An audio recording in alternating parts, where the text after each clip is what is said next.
महाभारत के सबसे विनाशकारी युद्धों में से एक था चक्रव्यूह का युद्ध। सोचिए, एक ऐसा घूमता हुआ अग्निचक्र जिसे भेदना लगभग नामुमकिन था। कहते हैं कि पूरे ब्रह्मांड में सिर्फ 7 ही ऐसे योद्धा थे जो इस व्यूह को तोड़ना जानते थे। भगवान श्री कृष्ण, अर्जुन, कर्ण, भीष्म पितामह, गुरु द्रोणाचार्य, प्रद्युम्न और अश्वत्थामा। गुरु द्रोणाचार्य ने कौरवों की विजय सुनिश्चित करने के लिए इस अद्भुत और घातक युद्ध रचना को तैयार किया था। चक्रव्यूह में कुल 7 परतें होती थीं। सबसे बाहरी परत में पैदल सैनिक, उसके बाद रथ पर सवार योद्धा, फिर हाथियों की विशाल सेना, और जैसे जैसे आप अंदर जाते एक से बढ़कर एक महान योद्धा तैनात रहते थे। सबसे बड़ी चुनौती यह थी कि यह पूरा व्यूह घड़ी की सुई की तरह लगातार घूमता रहता था, जिससे अंदर घुसने वाला योद्धा रास्ता भटक जाता था। एक बार जो इसमें फंस गया, उसका बाहर निकलना लगभग नामुमकिन था। युद्ध के 13वें दिन जब द्रोणाचार्य ने चक्रव्यूह की रचना की तो पांडव पक्ष में खलबली मच गई। अर्जुन को कृष्ण किसी और मोर्चे पर ले गए थे और उनके सिवा किसी को भी इसे भेदने का पूरा ज्ञान नहीं था। तभी अर्जुन और सुभद्रा के 16 वर्षीय पुत्र वीर अभिमन्यु आगे आए।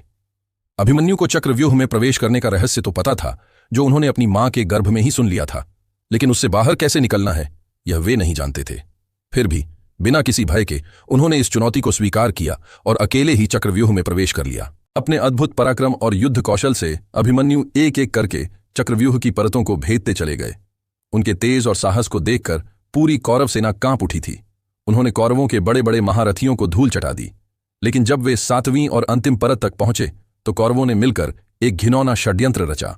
युद्ध के सारे नियमों को ताक पर रखकर द्रोण, कर्ण, अश्वत्थामा, दुर्योधन, कृपाचार्य और जयद्रथ जैसे 7 महारथियों ने मिलकर उस अकेले निहत्थे योद्धा पर एक साथ हमला कर दिया।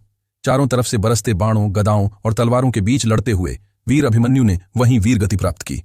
अभिमन्यु का यह बलिदान सिर्फ एक मृत्यु नहीं थी, बल्कि धर्म, साहस और अपने कर्तव्य के लिए सर्वोच्च त्याग का एक अमर प्रतीक था। आज भी लोग उनकी वीरता को याद करते हैं, जो हमें सिखाती है कि सच्चा योद्धा वही है जो परिणाम की चिंता किए बिना अपने धर्म के पथ पर अडिग रहता है।